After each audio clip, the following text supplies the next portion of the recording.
가난한 사람일수록 수수료를 더 낸다. 어떻게 들리시나요? 충격적인 현실을 하나 짚어보고 시작해보도록 하죠.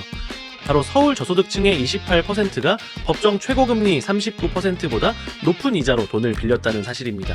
여기서 가장 중요한 의문이 드는데 왜 가난할수록 더 많은 이자와 수수료를 내야 하는 걸까요? 사실 이 모든 결정을 내리는데 핵심이 바로 알고리즘이라고 합니다. 그래서 이번 영상을 통해 한편으로는 불공정해 보일 수 있는 금융 시스템의 실체를 한국과 미국의 사례를 중심으로 파헤쳐 보려고 합니다. 아주 중요한 이야기니까 구독과 좋아요, 알림 설정 먼저 해주시고 함께 시작해보죠.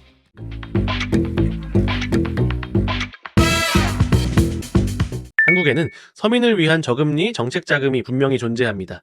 2025년 기준 소상공인 정책자금은 연 2.79%의 기준금리를 제공하며 긴급경영 안정자금은 연 2.0%까지 낮아집니다. 대표적인 예로 미소금융의 경우 최대 7천만 원까지 연 4.5%의 낮은 금리로 대출이 가능합니다. 반면 일반 시중 신용대출은 연 5.3에서 5.5% 수준을 적용합니다. 최대 2.71%포인트의 차이가 나는 겁니다. 1억 원을 빌린다면 연간 이자 차액만 271만 원에 달하죠. 그런데 왜 모든 사람이 미소금융 같은 정책자금을 이용하지 않을까요? 바로 접근성의 문제 때문입니다. 정책자금을 받으려면 복잡한 서류 준비, 까다로운 심사 조건, 긴 대기 시간을 감수해야 합니다. 미소금융의 경우에도 무담보무보증이라는 장점이 있지만 소득 증빙과 사업 계획서, 각종 증명 서류를 준비해야 하고 심사 기간도 상당히 소요됩니다.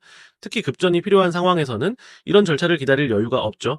결국 정말 저금리가 필요한 서민들은 정보 부족과 시간적 여유 부족으로 정책자금 접근에 실패하고 비싼 일반 대출을 이용하게 됩니다. 이는 정부가 서민을 돕기 위해 만든 제도가 오히려 정보 접근성과 시간적 여유가 있는 계층에게 더 유리하게 작동한다는 아이러니를 보여줍니다.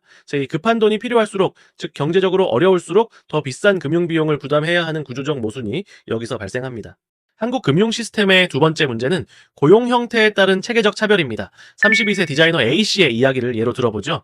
그는 월 평균 250만 원이라는 수입을 올리지만 4대 보험 미가입 상태에 고용 안정성 부족하며 신용거래가 부족하고 소득 증빙기 어려운 프리랜서라는 이유로 신용등급 6등급을 받았습니다.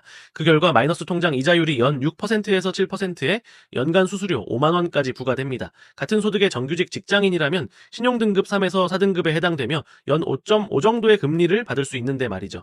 2024년 조사에 따르면 코로나19 이후 급증한 배달기사, 프리랜서 등 플랫폼 노동자의 84.5%가 대출 어려움을 겪고 89.9%가 카드 발급에 실패했습니다. 이들의 문제는 소득 부족이 아니죠. 정규직을 전제로 설계된 신용평가 시스템이 이들을 체계적으로 배제하고 있기 때문입니다. 미국의 페이데이론 실태는 한국보다 훨씬 극단적인 양상을 보입니다. 2022년 기준 통계를 분석하면 1200만 명의 미국인이 연간 페이데이론을 이용했으며 총 2097만 건의 대출이 실행되어 85억 9천만 달러 규모의 시장을 형성했습니다. 이 과정에서 24억 4천만 달러의 수수료가 징수된 것으로 나타났죠. 차용자들의 이용 패턴을 분석하면 구조적 문제점이 더욱 명확해집니다. 평균 대출액은 375달러에 불과하지만 연간 평균 8회의 대출을 받으며 520달러의 수수료를 지불하는 것으로 조사되었습니다. 이는 1년 중 5개월을 부채 상태로 보내는 것과 같습니다. 이자율 수준은 극도로 높습니다. 텍사스주의 경우 연 527%, 아이다호주는 최고값 652%라는 천문학적 수치를 기록하고 있으며 전체 평균적으로는 약 400% 정도 수준입니다. 고객이 직접 방문하여 대출을 신청하는 매장형 대출은 100달러당 15달러 수준, 인터넷을 통한 온라인 대출은 25달러 정도의 수수료를 부과합니다. 여기서 중요한 점은 페이데이론 기준의 대출 기간은 2주라는 점이죠. 한 달이 아니랍니다. 그래서 연 이자율로 환산 시 각각 391%와 652%에 달하는 어마어마한 수준입니다. 이 수치에 대해 쉽게 비교하자면 5,000원 빌리고 2만 원 갚는 구조와 같습니다. 라면 한 그릇 먹고 등심값으로 토해내는 셈이죠. 미국의 당좌 대월 수수료 시스템은 역진적 금융 부담, 즉 소득이 낮은 사람들이 오히려 더 큰 금융 부담을 지게 되는 다른 사례를 보여줍니다. 당좌 대월 시스템이란 통장 잔고가 부족한데도 결제되는 서비스. 쉽게 말해 잔고가 0원인데도 카드 긁히고 대신 벌금처럼 수수료가 붙는 구조입니다. 비슷하거나 동일한 용어 표현으로는 마이너스 통장 대출 또는 한도 대출이 있지요. 2024년 기준으로 자산 100억 달러 이상 은행들이 마이너스 통장 수수료로만 48억 8천만 달러의 수익을 창출했습니다. 주요 은행별로는 JP모건 체이스가 10억 2,800만 달러, 웰스퍼고가 10억 달러를 기록했습니다. 평균 수수료는 35달러로 설정되어 있으나 소득 계층별 이용 패턴에서 명확한 차별성이 나타납니다. 연소득 6만 5천 달러 이하 계층의 33에서 35%가 지난 1년간 마이너스 통장 수수료를 경험한 반면 연소득 17만 5천 달러 이상 계층은 10%에 그쳤습니다. 잦은 이용자들에 대한 분석한 결과는 더욱 충격적입니다. 연소득 35,000달러 이하 그룹의 25%는 1년에 10번 이상 한도 대출 서비스를 사용했습니다. 상습 이용자들의 금융 상태를 보면은 단순히 힘들다 수준이 아닙니다. 평균 신용 점수는 637점으로 대출받기 어려운 경고등 수준이고요. 서브프라임, 즉 신용도가 낮아 고금리 대출 대상이 되는 사람들이 무려 41%나 됩니다. 게다가 10명 중 4명 이상이 2달 넘게 돈을 못 갚은 적이 있고 이 신용카드 잔액을 다음 달로 넘긴 비율이 78%, 다시 말해 카드 긁고 갚지는 못하는 상황이죠. 가장 심각한 건 소득이 끊기면 한 달도 못 버틴다고 답한 사람이 71%에 달하는데 10명 중 7은 월급 끊기면 바로 생계가 무너지는 거예요.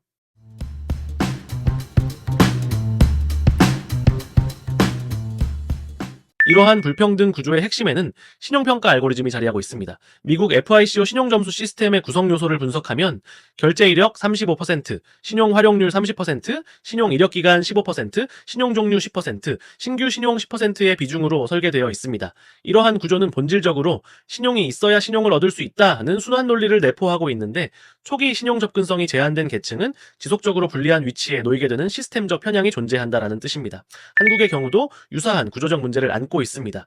KCB 시스템은 1점에서 1000점 범위에서 향후 1년 내 90일 이상 장기 연체 발생 가능성을 예측하며 연체 정보가 25%의 비중을 차지합니다. 라이스 시스템은 연체 정보 비중을 40%로 더욱 높게 설정하고 있습니다.